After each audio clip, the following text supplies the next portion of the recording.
देशाची कहाणी। सौराष्ट्र देशात त्या काळी भद्रश्रवा नावाचा राजा राज्य करीत होता। तो पराक्रमी, शूर, दयाळू, प्रजादक्ष होता।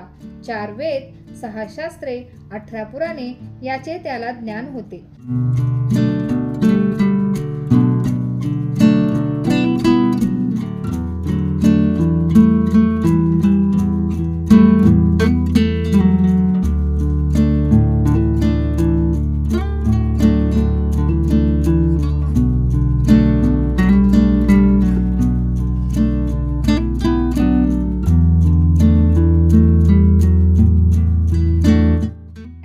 सूरतचंद्रिका नावाची राणी होती। ती अत्यंत सुंदर व प्रतिवर्ता होती। त्या राणीला 7 मुलगे, 1 मुलगी होती। तिचे नाव शांबला।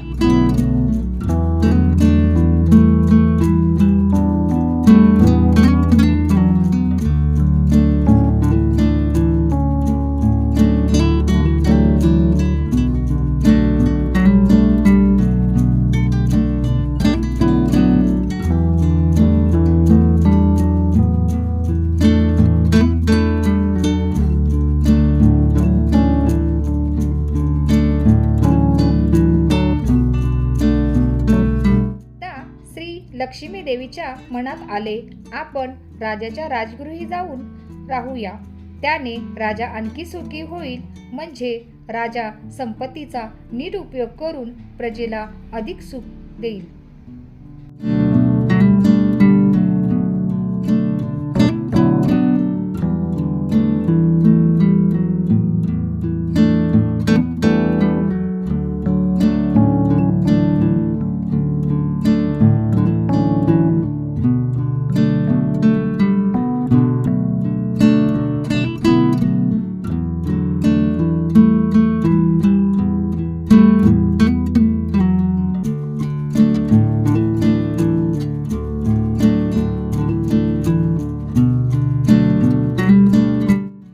एखाद्या गरीबाकडे गेल्यास तोच एकटा श्रीमंत होऊन सारी संपत्ती खाऊन टाकील, असा मनात विचार करून श्री लक्ष्मी देवीने एका वृद्ध ब्राह्मण स्त्रीचे रूप घेतले।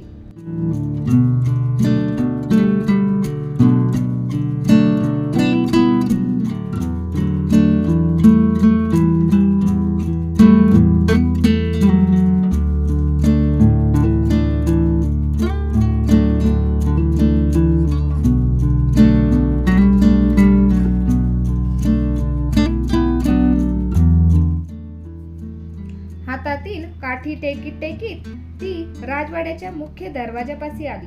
तिला पाहून एक दासी पुढे आली आणि तिने विचारले, अहो आजीबाई, तुम्ही कुठल्या? तुमचं इथं काय काम आहे?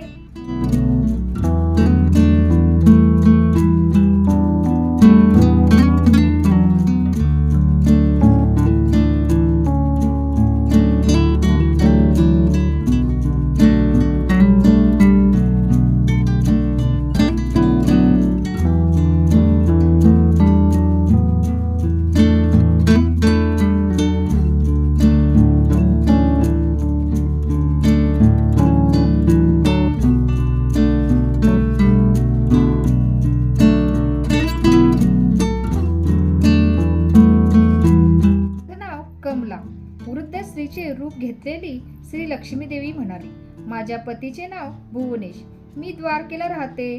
तुझ्या राणीला भेटायला आले, कुठे आहे ती? दासी म्हणाली, राणी साहेब महालात आहेत।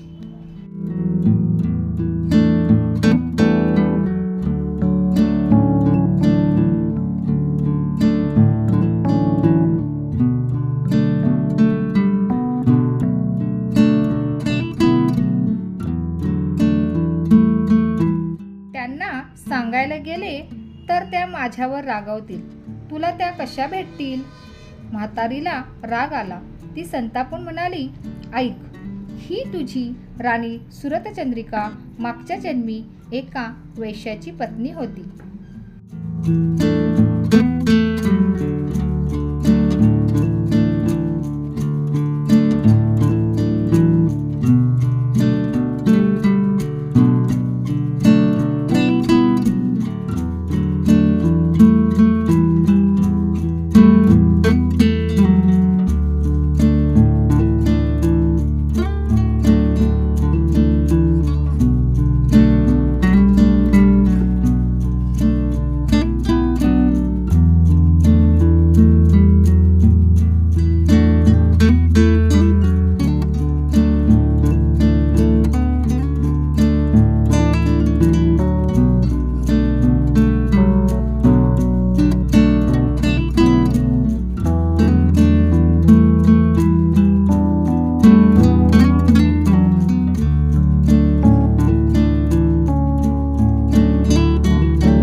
आयुष्य अत्यंत दरिद्री होता, त्यामुळे त्या दोघांची नेहमी भांडणे होत. एकदा तिच्या नवऱ्याने तिला बेदम मारहाण केली.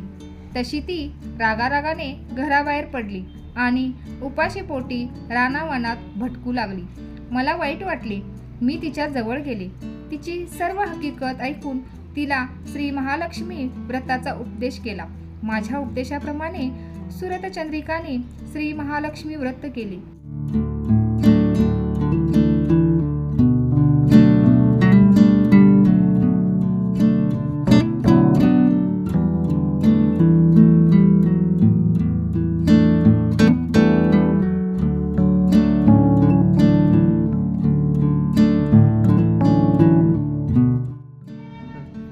त्या व्रताच्या प्रभावाने श्री महालक्ष्मी प्रसन्न झाली. तिच्या घरात लक्ष्मी नांदू लागली व तंट्यांचे कारणच उरले नाही. अनेक वर्ष संपत्तीचा उपभोग घेऊन नंतर ती दोघेही मरण पावली.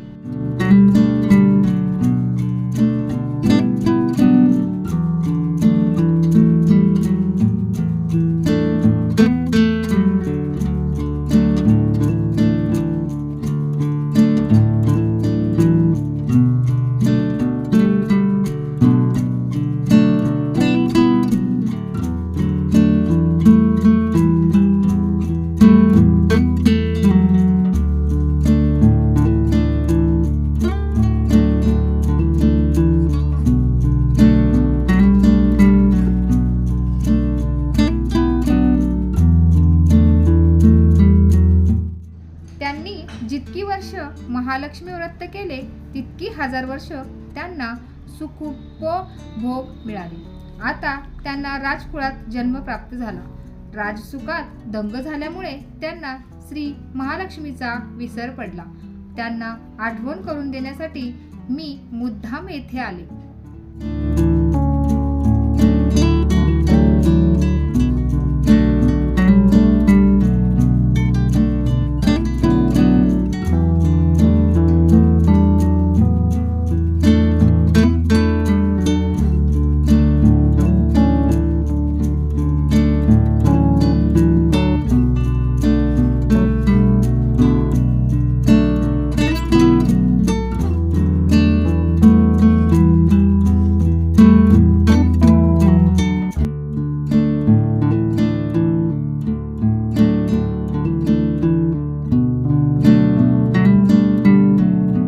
म्हातारीचे बोलणे ऐकून दासीच्या मनात जिज्ञासा निर्माण झाली.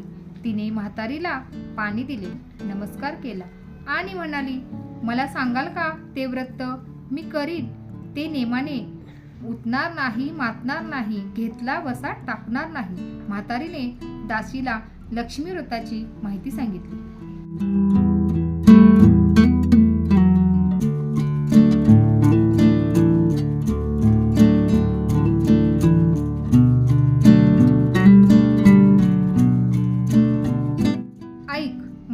मार्गशीर्ष महिन्यातील पहिल्या गुरुवारी व्रतस्थ राहून लक्ष्मीनारायणाची पूजा करावी. गोडधोड पक्वानांचा नैवेद्य दाखवावा.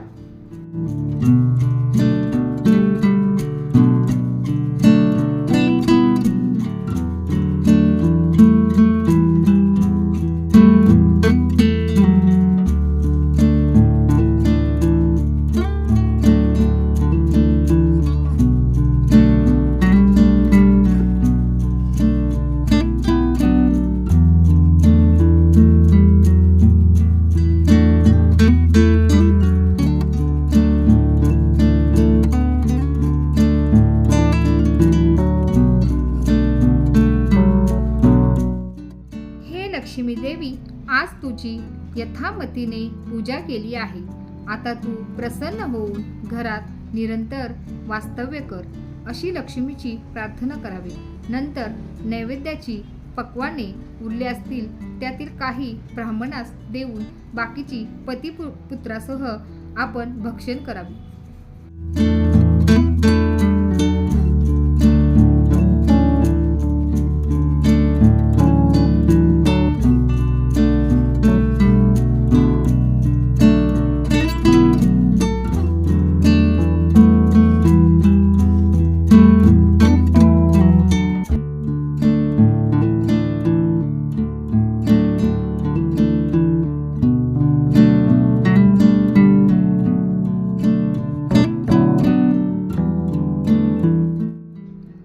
मार्गशीर्ष मासातील प्रत्येक गुरुवारी अशा रीतीने पूजन करावे अशी तिने सर्व लक्ष्मी व्रताची माहिती सांगितली. मग ती उठली व काठी टेकीत निघणार तेवढ्यात राणी तरातरा महालातून बाहेर आली.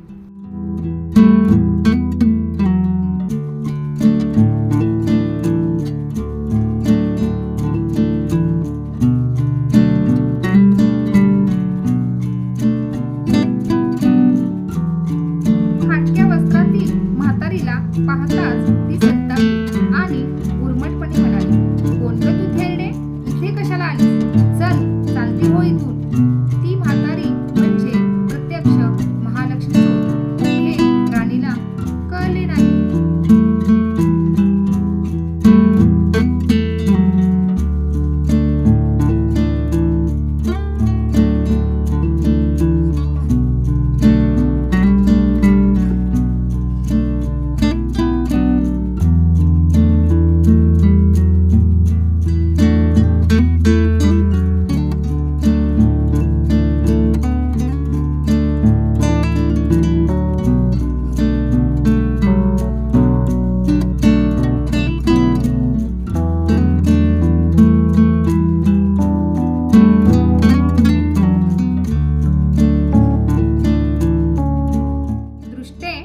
एवढी कशाने माजलीस? वृद्ध ब्राह्मणीचे रूप घेतलेली श्री लक्ष्मी कडाडली.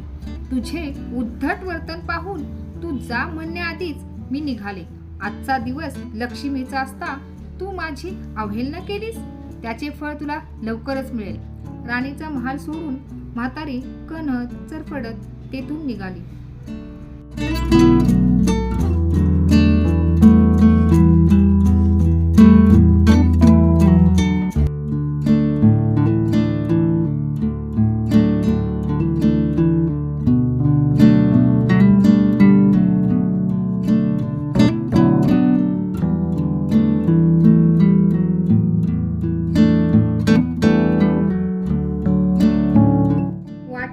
शांबाला उभी होती. तिने आजीबाई काय झालं म्हणून तिला विचारले. राजवाड्यात झालेली सर्व घटना श्री लक्ष्मीने राजकन्येस सांगितली. आजीबाई, या प्रकाराबद्दल मी क्षमा मागते, शांबाला हात जोडून म्हणाली.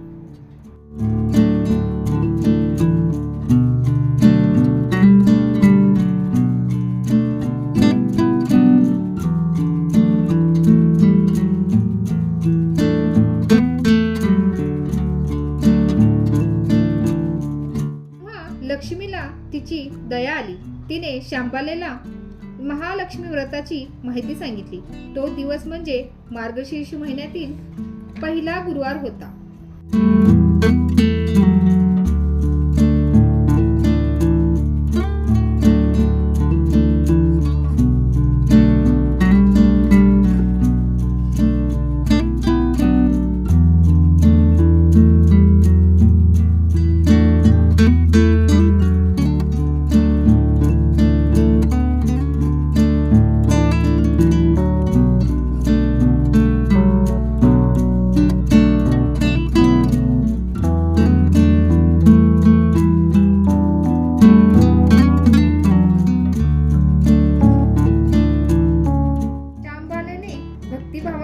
लक्ष्मी व्रत केले. पुढे त्या दासीने लक्ष्मी व्रत केले. तिची स्थिती सुधारली. दासी पण सोडून ती संसार सुखाने करू लागली. राजकन्या शांबाल्याने व्रत केले. शेवटच्या गुरुवारी उद्यापन केले. लवकरच शांबाल्याचा विवाह सिद्धेश्वर नावाच्या राजाच्या मालाधर नावाच्या राजपुत्राशी झाला.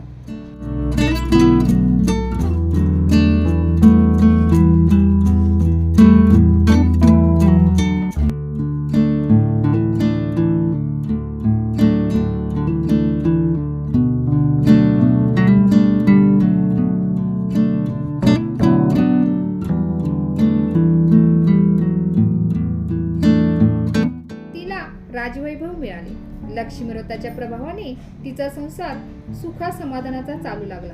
पण इकडे भद्रश्रवा व राणी चंद्रिका यांना हळूहळू वाईट दिवस दिसायला लागले. त्यांचे राज्य गेले. त्यांना दारिद्र्य अवस्था प्राप्त झाली.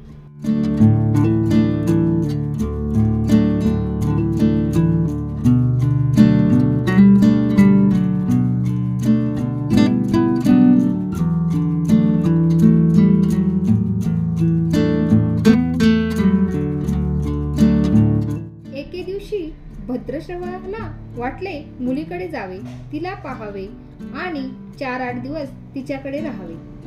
त्याप्रमाणे तो जावयाच्या राज्यात आला.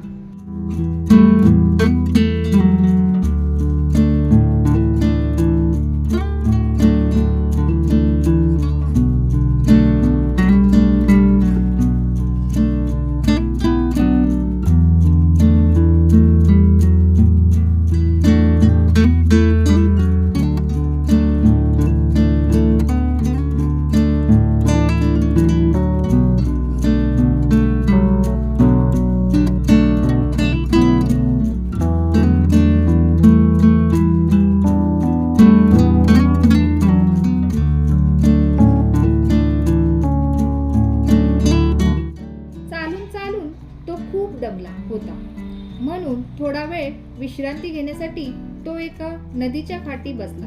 राणीची दासी नदीवर येत होती. तिने भद्रश्रवाला ओळखले. दासी धावत महालात गेली. राजाला बातमी सांगितली. शांबालालाही ते समजले. शांबाला आणि मालाधराने रथ पाठवला.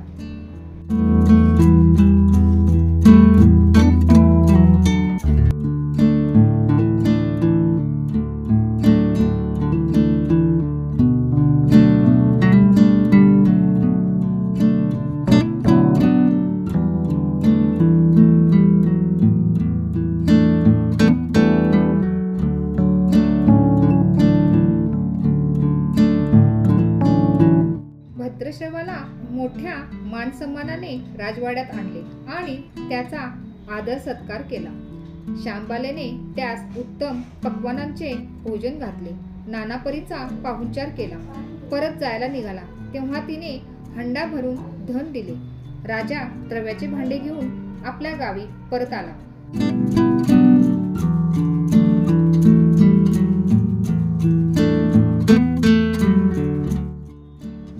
धनाने भरलेला हंडा दिला आहे हे ऐकून सुरतचंद्रिकेचा आनंद गगनात मावेना.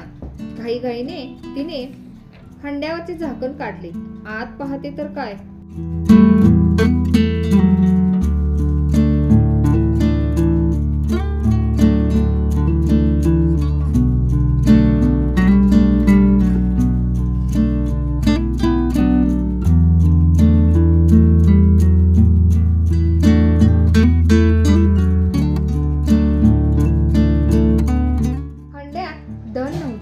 होते फक्त कोळसेच. महालक्ष्मीच्या कृपेने हंड्यातल्या धनाचे कोळसे झाले होते. काही दिवसांनी सुरतचंद्रिकेला एकदा आपल्या लेकीच्या घरी जाऊ वाटले व ती गेली.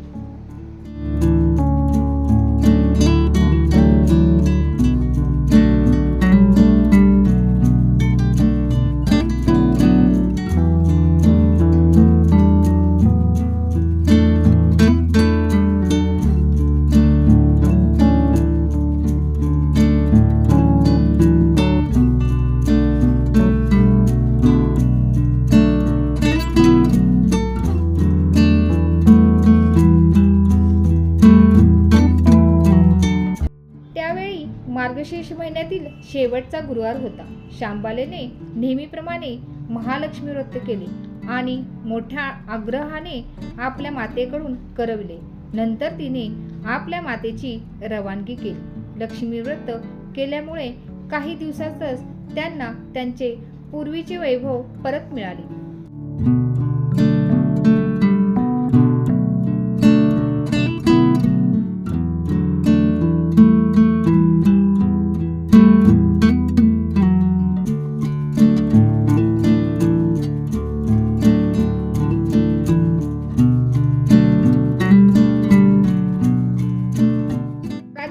झाली. काही दिवसांनी शांबाला माहेरी आली. लेकीने पित्यास कोळसे दिले, आपणास काही दिलेच नाही हा राग राणीच्या मनात होता. म्हणून शांबालेला कोणी विचारलेच नाही. तिचा अपमानच झाला.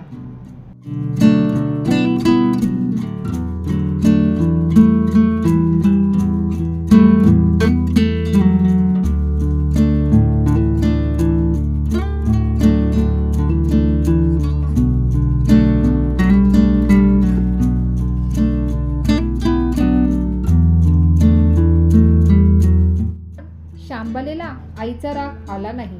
ती पुन्हा आपल्या घरी जाण्यासाठी निघाली. निघताना तिने पूर्वी बापाला दिलेला हंडा परत घेतला. त्यात मीठ भरले. तो हंडा घेऊन ती सासरी आली.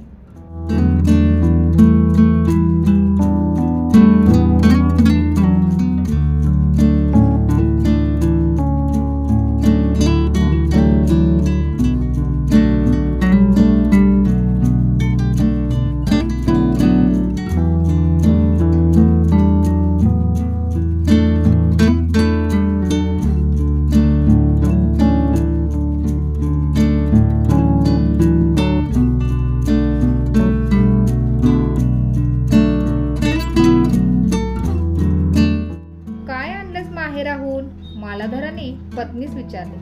राज्याचे सार आणले. शांबाला हसून म्हणाली, पाहू तर खरं काय आहे. थोडा धीर धरा म्हणजे कळेल. त्या दिवशी तिने सर्व पदार्थ अळणी करायला सांगितला. मालाधर भोजनास बसला, पण अळणी स्वयंपाक पाहून त्याला जेवण जाईना.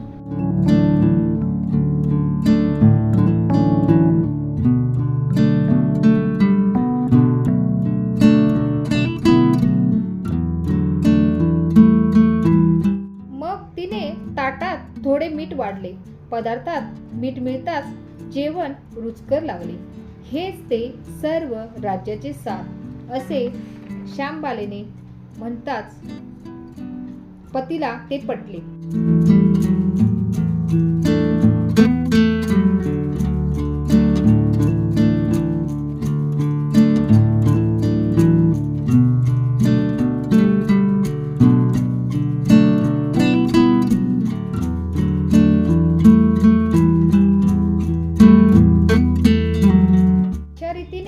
जे कोणी हे लक्ष्मी व्रत करील त्याच्यावर लक्ष्मीची कृपा होईल. त्यास सुख समाधान व वैभव प्राप्त होईल. त्याचे मनोरथ पूर्ण होईल. मात्र श्रीमंती आल्यावर कोणी उतू नये मातू नये. नित्यनेमाने लक्ष्मी व्रत करावे.